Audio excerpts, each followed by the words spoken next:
আসসালামু আলাইকুম বিসমিল্লাহির রহমানির রহিম। Welcome back to my channel cooking with Tasmim.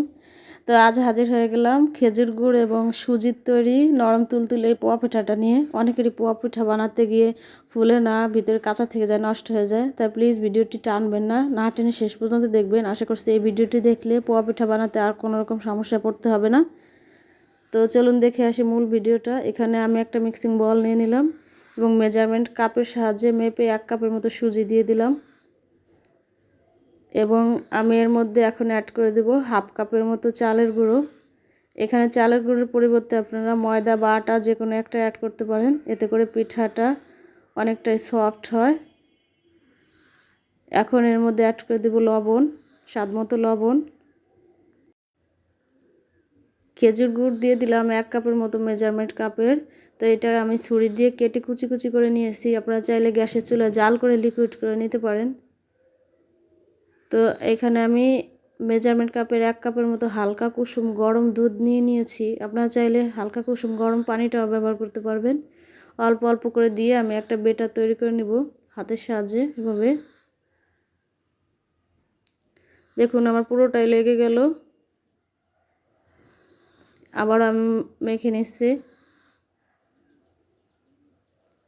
দেখুন এ পর্যায়ে আমি বেটারটাকে একটু ফেটিয়ে নিব।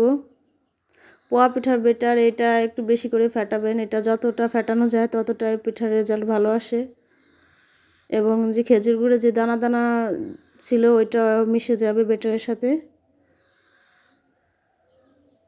আমি এখন এই বেটারটাকে একটা প্লেট দিয়ে ঢেকে 15 মিনিটের মতো রেস্টে রেখে দেব। দেখুন ফিরে আসলাম 15 মিনিট পর। এতে করে খেজুর গুড়ের যে দানা দানা অংশটা ছিল ওইটাও মিশে গেছে এবং স্মুথ একটা সুন্দর বেটার তৈরি হয়ে গেছে। পোয়া পিঠার বেটার সবসময় এরকম একটু ঘন রাখবেন, কেকের বেটারের মতো অনেকটা, এর থেকে পাতলা করা যাবে না। এতে করে পিঠা ফুলবে না বা পুড়ে যাবে।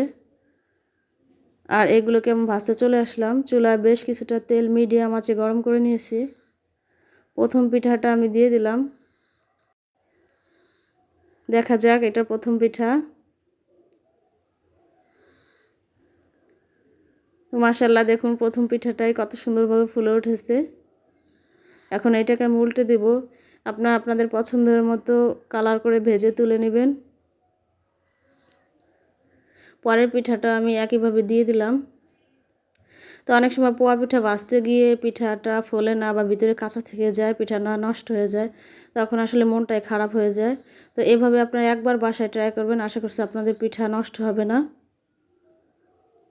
তো দেখুন এই পিঠাটাও কত সুন্দর ফুলকো হয়েছে।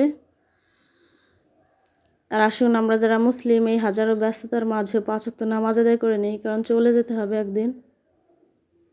এভাবে করে পরের পিঠাটা দিয়ে দিলাম। আমি এভাবে করে করে সবগুলো পিঠা ভেজে তুলে নেব। আর প্লিজ ভিডিওটা দেখার শুরুতে একটা লাইক দিয়ে দিবেন। দেখুন এই পিঠাটা ফুলে উঠেছে। আর যদি ভিডিওটি একটু ভালো লাগে, উপকারে লাগে, তাহলে প্লিজ আমার চ্যানেলটি সাবস্ক্রাইব করবেন। আসলে এত কষ্ট করে ভিডিও বানিয়ে যদি আপনারা চ্যানেল সাবস্ক্রাইব না করেন, লাইক না করেন, তাহলে এত কষ্ট করে আর কি লাভ বলুন। দেখুন পিঠাগুলো সব তুলে নিয়েছি। আর দেখে বোঝা যাচ্ছে পিঠাটা কত সুন্দর ফুলকো এবং নরম তুলতুলে হয়েছে। তো আজকের ভিডিও এই পর্যন্তই। ভালো থাকবেন সবাই, সবার জন্য দোয়া করি। আল্লাহ হাফেজ।